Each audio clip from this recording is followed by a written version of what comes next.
Normandía. Ahora las playas están tranquilas. Los vientos soplan en el Canal de la Mancha y las olas barren la orilla, borrando las huellas de los soldados que corrían hacia los acantilados. La armada ya no aguarda frente a la costa. Se han retirado las minas y las alambradas. Los cañones y tanques que quedan se oxidan o son expuestos en museos que guardan la memoria de lo que sucedió el día 6 de junio de 1944, el día D. Es el día más importante del siglo XX. Todo lo sucedido con anterioridad condujo a ese día. Y después, todo fue consecuencia de lo ocurrido el día D. Compañía E, 116 de Infantería. Compañía A, 116 de Infantería, 29 División. Compañía D, 116 de Infantería, 29 División. Tenía 19 años. Los jóvenes que desembarcaron en Normandía ahora son ancianos. Aquellos que sobrevivieron. Muchos otros nunca salieron de allí. Permanecen en silenciosa vigilia sobre la playa, defendiendo a las generaciones que podrían olvidar el precio que pagaron y la promesa que mantuvieron. Sacrificaron sus vidas por un muro que convirtió a todo un continente en una fortaleza. El muro atlántico de Hitler. Una fortificación de tal magnitud que solo el ataque más ambicioso y audaz de la historia de la guerra sería capaz de vencerla. Y lo hizo. En 1941, la derrota alemana era casi inimaginable. La maquinaria bélica de Hitler parecía imparable. El Führer parecía la salvación de una Alemania vencida.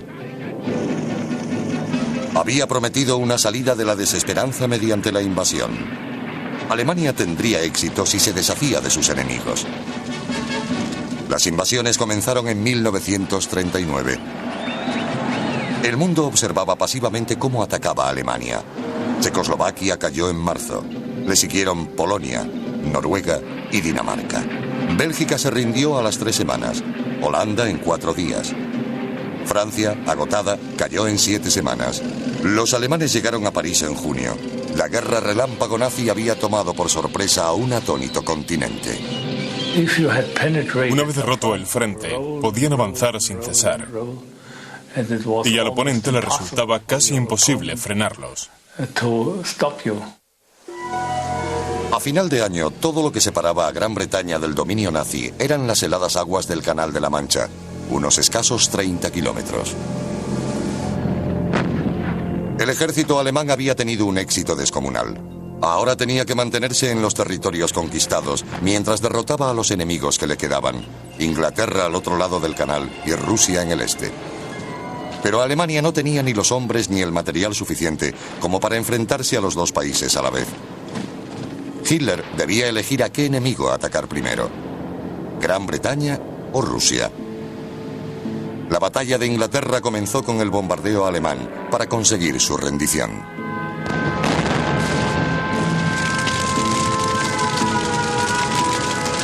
Incapaz de lograr la superioridad aérea sobre Inglaterra, Hitler eligió atacar Rusia. Las fuerzas alemanas fueron enviadas al frente oriental para iniciar el asalto en junio de 1941. Pero Hitler tenía ahora 5.000 kilómetros de costa occidental que proteger. ¿Cómo defiende un ejército tanto territorio con tan pocas tropas? En 1941, cuando se planeaba el ataque a Rusia, se construyó aquí un muro atlántico previo. Se construyó con unos cuantos búnkeres, refugios y baterías. Al principio, esperando una rápida derrota de Rusia, Hitler planeó defender Europa con armamento. Grandes cañones en los puertos más importantes de Bélgica, Holanda y Francia.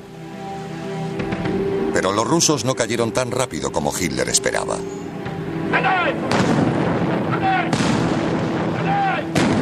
El ejército alemán estaba atascado en Rusia y sin preparación para la llegada del invierno ruso.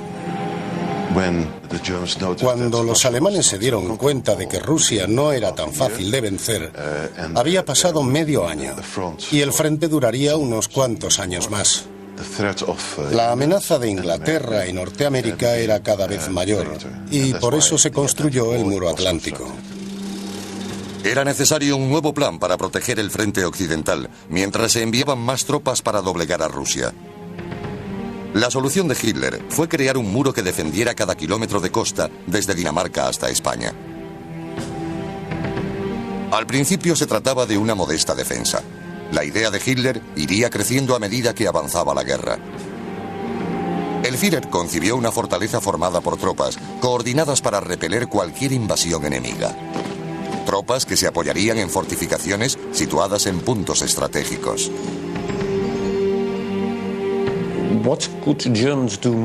Los alemanes solo podían defenderse con fortines, baterías y todo eso.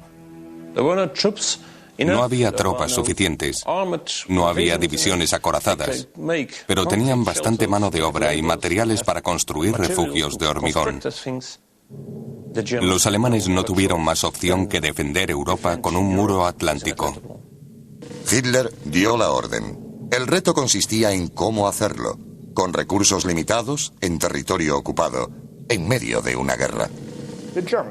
Los alemanes habían participado en la Primera Guerra Mundial y sabían cómo cavar zanjas y cómo situar las trincheras.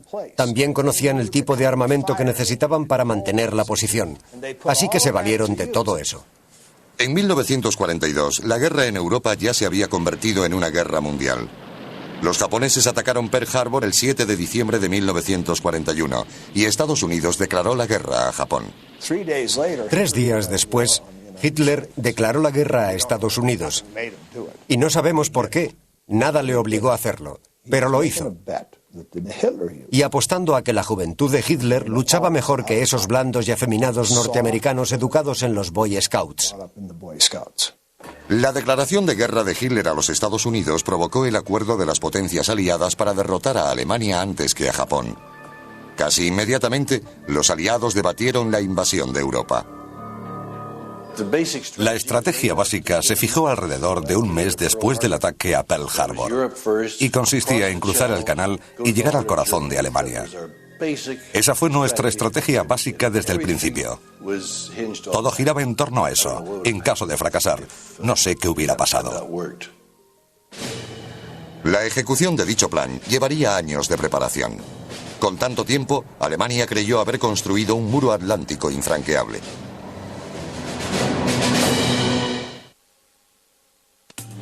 En 1942, los alemanes podían estar seguros de dos cosas. Una, que los aliados lanzarían un ataque desde Inglaterra. Y dos, que no estaban preparados para atacar tan pronto. Pero la atención de Hitler se centraba en el punto muerto en el que se encontraban sus tropas en Rusia. Su ejército había sido frenado y necesitaba refuerzos. A pesar de todo, comenzaron los trabajos en el muro atlántico. Las defensas se extendían desde el círculo polar ártico hasta los Pirineos. Obstáculos naturales como fiordos y cadenas montañosas fueron incorporadas al muro. De hecho, cientos de kilómetros de muro atlántico consistirían en nada más que terreno escabroso. El mayor obstáculo natural de todos era el Canal de la Mancha. Especialmente impredecibles, las turbulentas aguas se habían tragado a armadas enteras. Los alemanes sabían que cualquier invasión a través del canal necesitaba puertos de gran calado para el abastecimiento de barcos y tropas. Los alemanes utilizaron las defensas costeras que ya tenían los franceses en puertos estratégicos en 1941 y las complementaron con sus grandes piezas de artillería. Los materiales y la mano de obra, a menudo forzada, se obtenían de las comunidades locales.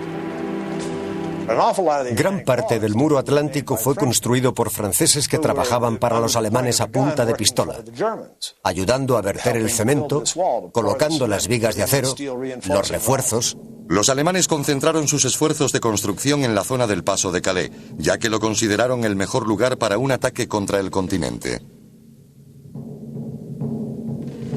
Una fuerza de invasión que triunfara en Calais podría marchar directamente sobre Alemania, a pocos cientos de kilómetros de distancia. Las zonas costeras menos importantes eran fortificadas con grupos de puntos fuertes, estructuras defensivas más pequeñas que las baterías que protegían los puertos principales. Incluso se construyeron puntos fuertes aislados, de menor tamaño y con armamento menos potente, en zonas más remotas. Rápidamente se levantaron casamatas o fortines de hormigón en Francia, Noruega y los Países Bajos. Albergaban baterías cuyo calibre variaba entre los 150 y los 406 milímetros. En otoño de 1941, más de 1000 piezas de artillería guardaban la costa. Apoyando la construcción militar, había una empresa privada alemana, la Operación Todt, cuyo propietario era Fritz Todt. El señor Todt era un amigo de Hitler, de Múnich, constructor de carreteras. Como era miembro del partido, cuando este llegó al poder, su empresa creció y en 1936 obtuvo la dirección de la construcción de la Autobahn. Cobró mucha importancia y después del proyecto de la Autobahn cogió el del muro atlántico. La porción más fortificada de todo el muro atlántico fue, irónicamente, de poco significado estratégico. Las islas del canal frente a las costas de Francia, el único suelo británico que sería ocupado por los alemanes, fueron convertidas en búnkeres de cemento por Hitler. Convirtió las islas en fortalezas, lo que fue un gesto bastante político, porque la valoración militar respecto a su ocupación no era muy alta. No eran consideradas estratégicas. La organización Todt no pudo prestar toda su atención a las defensas costeras continentales hasta finales de 1943, después de acabar el trabajo en las islas. Hasta entonces, Hitler había decidido que el muro atlántico debía constar de 15.000 posiciones de hormigón a lo largo de la costa, defendidas por más de 300.000 hombres, respaldados por 150.000 más de reserva. En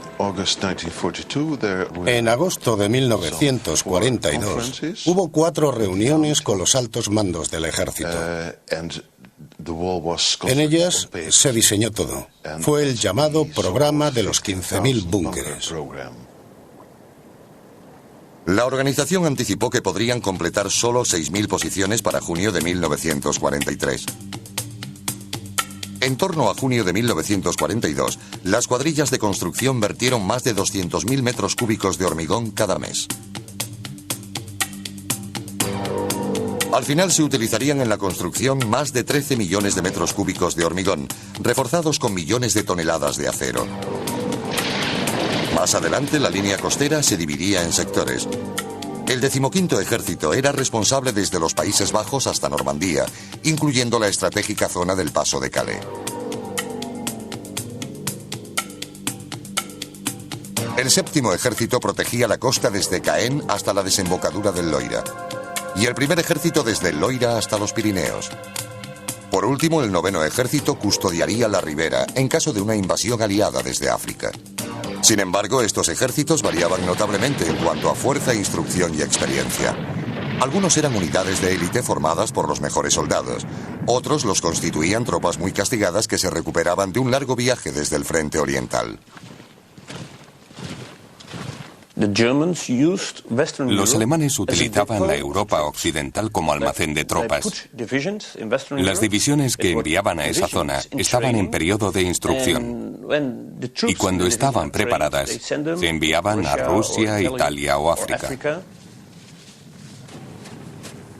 Una división alemana normal la integraban 10.000 hombres. Las emplazadas a lo largo del muro, mermadas por las bajas, solo eran una fracción de las primeras.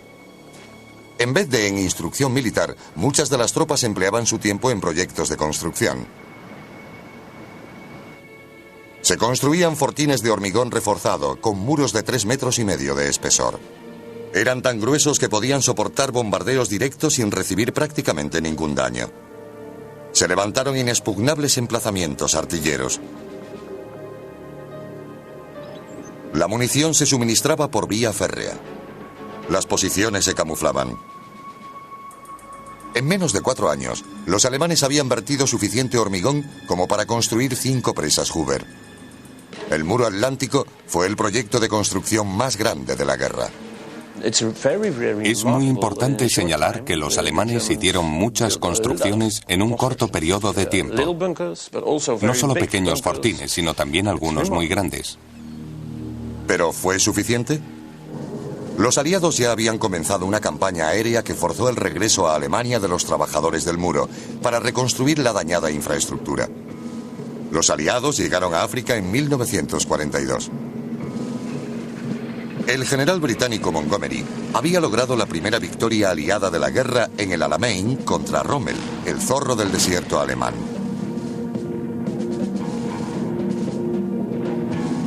Los éxitos de Rommel le habían hecho parecer imparable a los ojos de los aliados. Montgomery cambió todo eso. Los alemanes fueron obligados a retirarse a Italia. Con tropas aliadas en África, la costa mediterránea de Francia también se volvió vulnerable a un ataque. Los recursos alemanes se estiraron aún más al añadirse 600 kilómetros de costa mediterránea al muro atlántico. A finales de 1943, con la posibilidad creciente de una invasión, Hitler pidió a Rommel que evaluara las defensas costeras. Entre los generales alemanes, mi padre era el que tenía más experiencia en combate contra tropas británicas y norteamericanas, por lo que recibió la orden de inspeccionar todas las instalaciones de defensa. Rommel recorrió el muro desde Noruega hasta los Pirineos. Examinó los búnkeres, los emplazamientos artilleros, las fortificaciones. Kilómetros de defensas, toneladas de hormigón y acero, años de trabajo que él encontró deplorablemente inadecuados.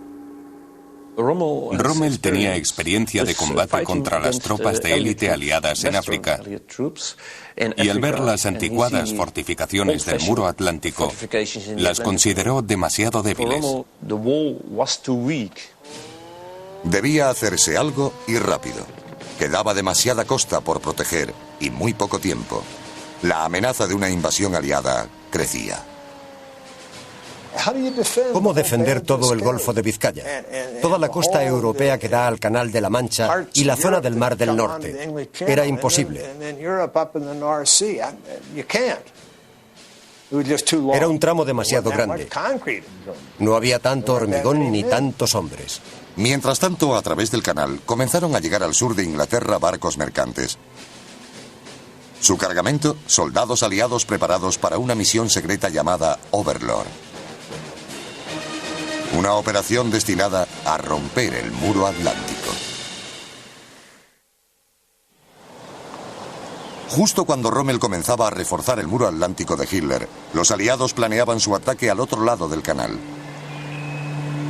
Pero necesitaban a alguien que dirigiera la misión, llamada en clave Overlord. ¿Quién sería capaz de aceptar la imponente responsabilidad de coordinar la mayor invasión de la historia? La lógica apuntaba al general George Marshall, jefe del Estado Mayor estadounidense. Pero la tarea se le encomendó al general Dwight Eisenhower. Se daba por hecho que la operación Overlord la dirigía el general Marshall. Pero Roosevelt dijo, no puedo prescindir de él en Washington. Y resultó mejor de esa forma. Así es como se hizo. Roosevelt dependía de Marshall y ahora Marshall dependía de Eisenhower. Este había destacado como ayudante del general MacArthur. Posteriormente mandó las fuerzas aliadas en la exitosa operación anfibia en la costa francesa del norte de África. Recibió unas sencillas órdenes: entrar en el continente europeo y con otras potencias aliadas marchar sobre el corazón de Alemania. Tenía a su disposición una fuerza de invasión multinacional que cubría todo el espectro de efectivos de tierra, mar y aire.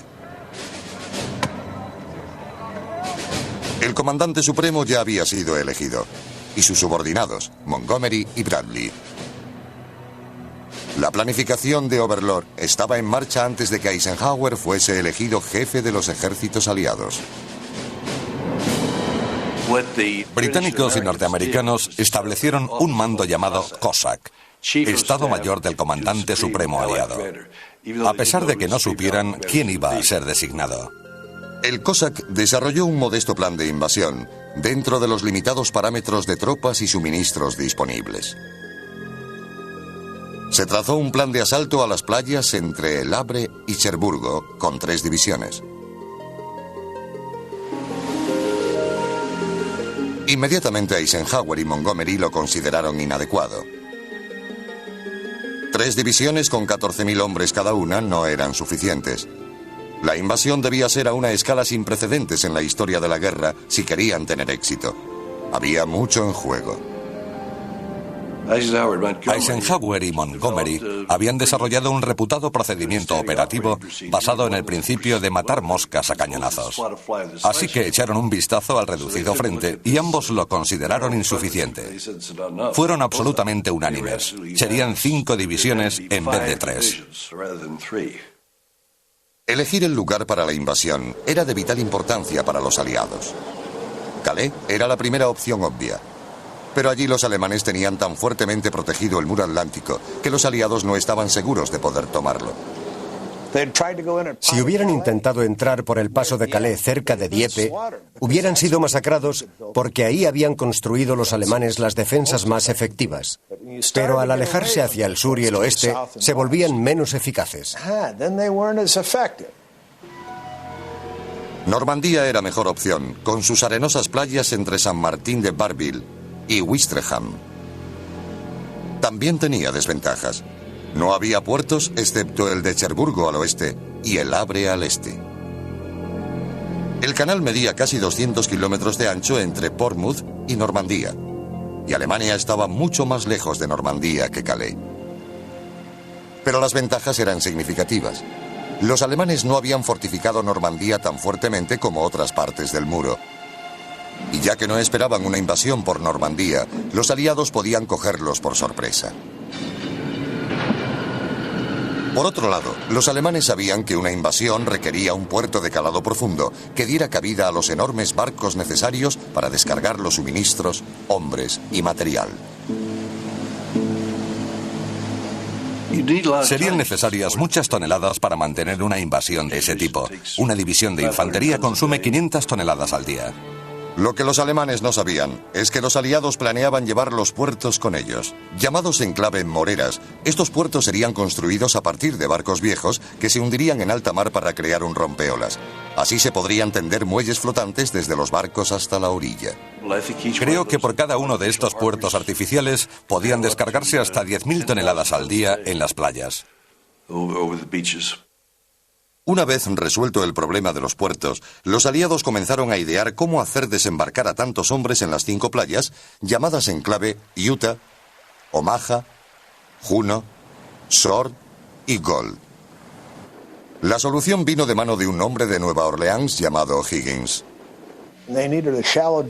Necesitaban un barco de poco calado que pudiera girar deprisa. Cada uno de los norteamericanos que desembarcó en el norte de África, en Italia y en el Pacífico, lo hizo desde un barco construido en Nueva Orleans por Andrew Higgins y Higgins Industry. Los barcos estaban perfectamente diseñados para atracar en las playas, desembarcar a los hombres y volver para recoger a más. Higgins comenzó a trabajar en el ingente pedido de los aliados para la invasión. Pasaron de ser una fábrica con 80 trabajadores a tener 30.000 empleados, de los cuales la mitad eran mujeres. Fue el primero en dedicar completamente su planta a la Segunda Guerra Mundial y en pagar el mismo salario que recibían los hombres blancos a los negros y a las mujeres. Trabajaban los 7 días de la semana, las 24 horas del día, para producir las lanchas de desembarco necesarias. Y lo lograron. Mientras las fábricas norteamericanas como Higgins Industry producían cada vez más equipamiento para la campaña aliada, las industrias y las estaciones de ferrocarriles alemanas eran destruidas por aviones aliados, incapacitando su producción de guerra. La operación aérea aliada también forzó la retirada de la Luftwaffe a Alemania para defender las ciudades de los ataques. Esto significaba que los aliados tenían la superioridad aérea casi total sobre Francia. Para Rommel cada vez estaba más claro que los alemanes no podrían ganar esta guerra, y vio el fuerte muro atlántico como una manera de forzar las negociaciones de paz con los aliados. Si llegaran a conocer la existencia de campos de concentración, los aliados podrían no estar dispuestos a negociar. Mi padre esperaba que Alemania pudiera salir de la guerra con una paz negociada. porque cuanta más información se filtraba sobre los crímenes cometidos por los responsables alemanes, más se quería evitar la rendición incondicional.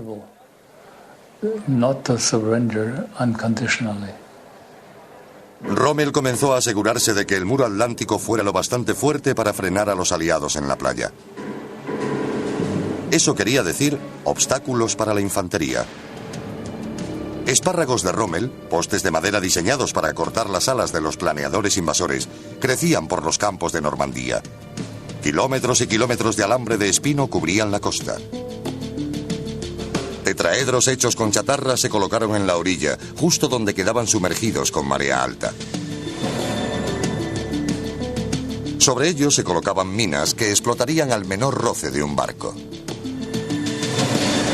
Las puertas belgas, empleadas en primer lugar para proteger la costa belga, eran sólidas barreras de acero diseñadas para evitar el fácil acceso de los barcos de tropas y suministros a la orilla.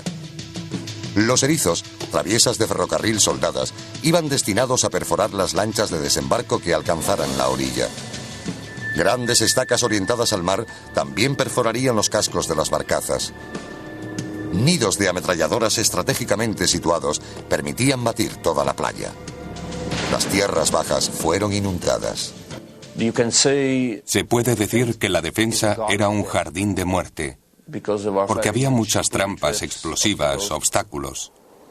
El arma favorita de Rommel eran las minas, desde que las utilizó con éxito durante la campaña africana. Rommel exigió la instalación de más de 50 millones de minas a lo largo del muro atlántico.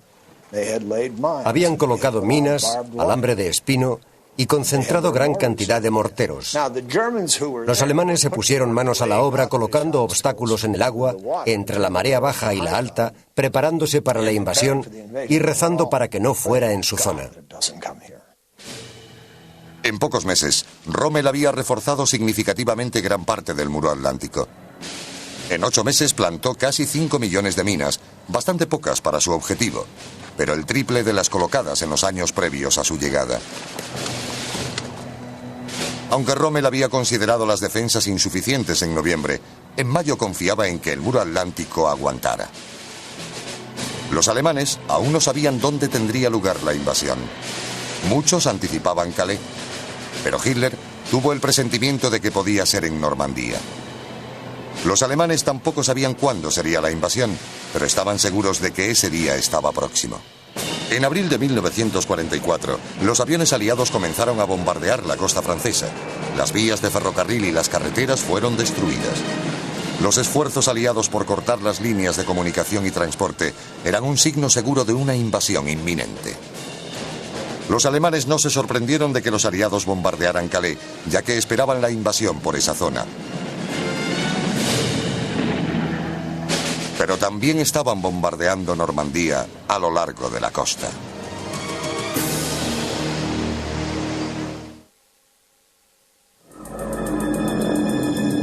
Las bombas aliadas que castigaron el oeste de Francia en la primavera de 1944 subrayaron a Rommel un peligroso punto débil en el muro atlántico. Mi padre creía que la estrategia alemana debía cambiar imprescindiblemente porque ya había experimentado la eficacia de la Fuerza Aérea Aliada en África. Rommel no tenía el mando absoluto. Estaba al cargo de reforzar las defensas, pero tenía un superior en París, von Rundstedt. Ambos tenían diferentes puntos de vista sobre cómo defender Francia. La forma tradicional de hacerlo consistía en mantener una gran reserva en la retaguardia, averiguar el punto débil del enemigo y golpearle ahí con las reservas. Sin embargo, ese plan tenía un pequeño inconveniente. Rundstedt no había sufrido el poderío aéreo aliado, Rommel sí. Rommel sabía que la aviación aliada arrasaría sin problemas a las divisiones acorazadas alemanas mientras avanzaban. Le dijo, si no los frenas en la playa, no podrás detenerlos. Tenían dos puntos de vista completamente opuestos y creo que Rommel estaba en lo cierto. Rommel expuso el caso a Hitler. Mi padre le dijo, no podemos permitirnos mantener un enfrentamiento móvil contra los británicos y los norteamericanos. Deberíamos intentar ganar la batalla en el primer día, en la orilla, en la costa. Pero Hitler utilizó los desacuerdos entre sus dos generales para afianzar su poder. En vez de resolver el conflicto, se puso a sí mismo al mando de los planes de defensa. Cuando se produjo la invasión, fue él quien decidió cómo hacerle frente. Rommel no era un nazi, ni tampoco lo era Rundstedt. De hecho, Rommel intentaba convencer a Hitler de que se rindiera. Rindámonos ahora que Alemania aún tiene algo con lo que negociar. Sabía que estaba todo perdido. Alemania no sobreviviría. Ahora Rommel creía que Hitler estaba loco. Más que nunca veía la invasión aliada como una oportunidad para negociar la paz. Hitler tenía un determinado interés personal en que la guerra continuara, lo que podría traducirse en su esperanza de vida, porque sabía que era hombre muerto. Aunque los alemanes eran conscientes de la concentración aliada en Inglaterra, aún no sabían dónde se produciría el ataque. Los aliados aprovecharon esta debilidad en una operación llamada Fortaleza. Un elaborado plan de contraespionaje destinado a engañar a los alemanes para que pensaran que pretendían atacar el muro atlántico por Calais, justo donde ellos esperaban. Para llevarlo a cabo, crearon una agrupación falsa llamada Primer Grupo de Ejército. El general Patton estaba en el Reino Unido dando discursos y metiéndose en problemas, para que todo el mundo supiera que estaba allí. Solían exponer armamento y tanques falsos de goma el tiempo suficiente como para que pudieran ser vistos desde el aire. Los aliados incluso se las arreglaron para convertir a la mayoría de los espías alemanes en dobles agentes. Los británicos les dijeron, o bien os metemos una bala en la cabeza o trabajáis para nosotros. Y los espías aceptaron trabajar para ellos. Los agentes dobles convencieron a los alemanes de lo que ellos ya sospechaban. Los aliados atacarían Calais con Patton al frente del primer ejército. ¿Tuvo éxito Fortaleza? No pudo salir mejor. Los aliados no podían pedir más.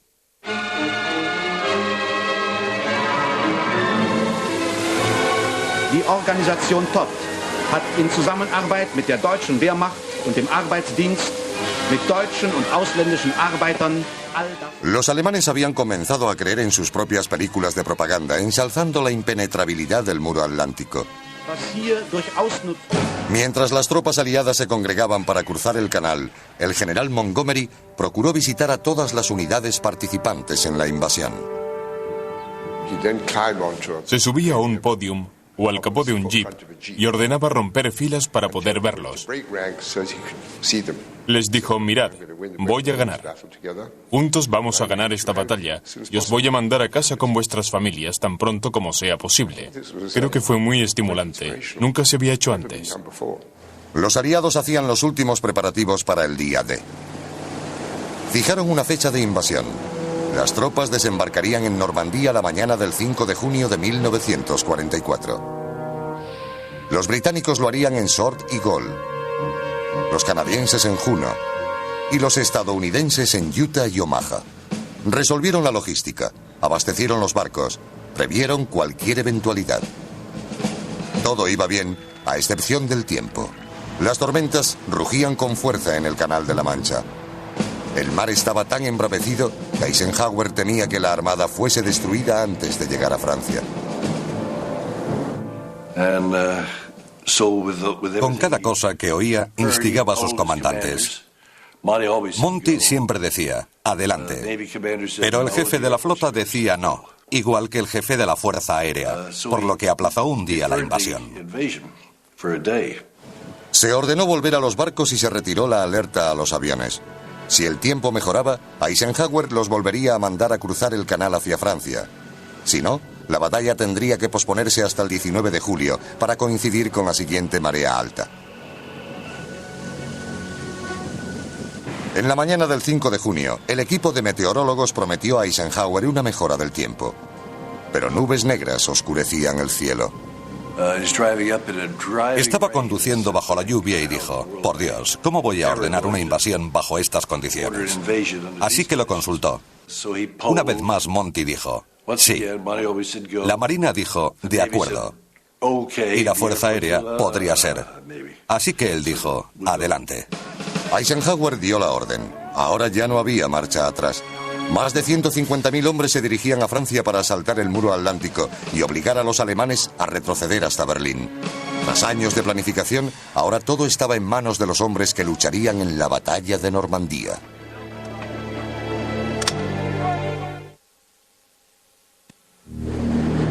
Medianoche del 6 de junio de 1944. Día D. Los hombres comenzaban a caer del cielo sobre los campos de Normandía tras el muro atlántico.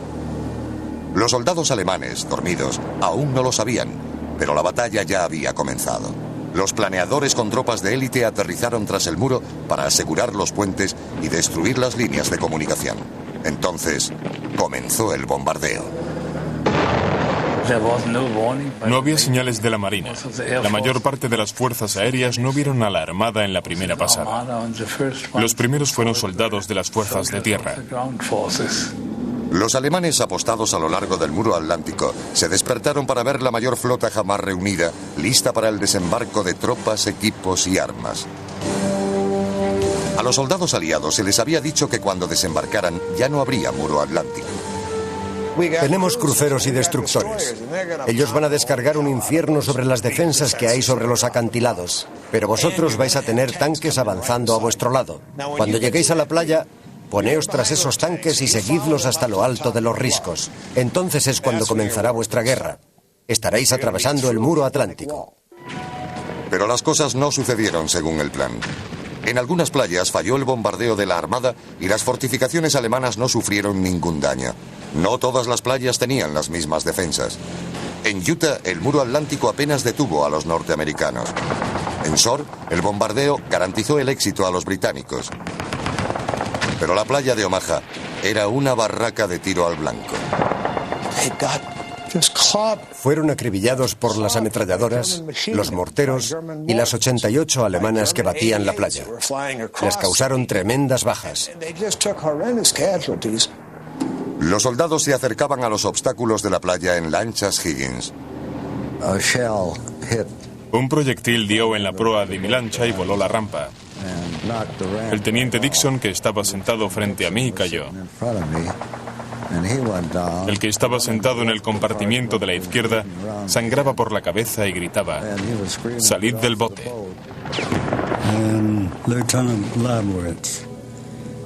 El teniente Bladworth fue el primero de nosotros en resultar herido. Era el jefe de mi bote. Cayó al agua, fue alcanzado por un mortero y murió. Muchos hombres saltaron antes de que los botes llegaran a la orilla. Entonces nadé hasta que sentí que podía permanecer de pie, sin ser abatido. Y cuando intenté caminar con unos 18 kilos de equipo, me di cuenta de que no podía avanzar rápidamente. Y había una 88 disparando a unos 100 metros. Eso hace que uno espabile. Caímos en la zona donde había postes de telégrafo con minas. Saltamos en esa parte porque el fuego de ametralladora nos estaba castigando. Una vez en la orilla, los hombres se exponían a un intenso fuego enemigo lanzado desde los nidos de ametralladoras. La gente caía a mi alrededor. Nuestro sargento primero fue herido. Se dio la vuelta, fue hacia el agua y dijo: «Nunca me cogerán vivo». Y así fue. Los que llevaban puesto el chaleco salvavidas flotaban en el agua y perdían sangre. Al final se quedaban tan blancos como la nieve. No había a dónde retirarse. Solo quedaba avanzar. Uno de los hombres comenzó a correr hacia nosotros por la playa y le dispararon. Le vi cubrirse. Gritaba pidiendo auxilio. Uno de nuestros médicos fue a ayudarle y le dispararon. No había dado más de 2 pasos cuando me dieron. La mochila quedó destrozada por las balas de la ametralladora. El sargento de nuestra sección se levantó para ordenar el avance de la ametralladora y un francotirador le disparó en el estómago. Finalmente, reuní el coraje suficiente para seguir. Podrían darme, pero era lo único que podía hacer: levantarme y seguir adelante. Uno de los soldados recibió un disparo justo entre los ojos. Cayó hacia atrás y comenzó a sangrar. Aún se agitaba. La playa estaba llena de obstáculos. Pisó el alambre. Eso activó una mina, una saltarina. Tenía de todo: cuchillas de afeitar y todo tipo de objetos metálicos que pudieron encontrar. Me hirió en la garganta, en el hombro. Aquí fue muy duro. Fue terrible, no sé cómo estoy vivo. Levanté la cabeza y justo en ese momento me dio una bala. Atravesó el casco, cortó la correa y entraron 3 trozos en la cabeza. Caí hacia adelante en el hoyo de Charlie y comencé a perder sangre. Charlie tenía los ojos muy abiertos y entonces le dije: consígueme un médico. Finalmente, los hombres comenzaron a alcanzar los acantilados. Cuando llegué a la cima miré atrás y todo lo que vi fueron unos 2000 barcos. Pensé: estúpidos alemanes, yo de vosotros no me quedaría aquí porque vamos a patearos el culo. Entonces vimos los resultados del día D. Aquello era horroroso. Las olas arrastraban los cuerpos. Era una visión espeluznante. Al atardecer, los aliados habían establecido una cabeza de playa en la costa de Normandía. Aunque habían empujado a los alemanes hasta el campo, no consiguieron los objetivos marcados, pero habían llegado para quedarse. Es cierto que los alemanes no esperaban una invasión por Normandía. Es cierto que su mando se vio afectado por las malas comunicaciones. También es cierto que las divisiones acorazadas que podrían haber hecho retroceder a la primera oleada de invasores hacia el mar llegaron tarde. Pero aún así, el muro atlántico no fue bastante fuerte para detener a los aliados. El muro había tenido éxito en ciertos aspectos. Había retrasado la invasión aliada haciendo ganar tiempo a Hitler. Prolongó la guerra y aumentó los costos asociados a ella, no solo en tanques, armas y aviones, ni en las ciudades destruidas, sino en civiles, soldados y prisioneros. El muro atlántico desvió la invasión hacia Normandía, alejando a los aliados de su objetivo final, Alemania. Y en las playas de Normandía, el 6 de junio de 1944, costó a los hombres su vida. Unas 4.900 bajas aliadas en aquel primer día, en su mayoría de la playa de Omaha. Nadie sabe el número de bajas alemanas, pero al final, el muro fue un fracaso. Los aliados habían roto la infranqueable barrera en 14 horas. En agosto, llegaron a París. En la primavera de 1945 cruzaron el Rin en Alemania.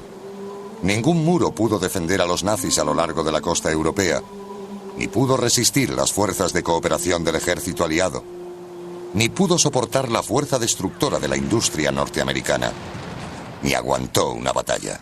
¿Quieren saber por qué falló el muro atlántico? Por la gente que se enfrentó a él. Por eso falló.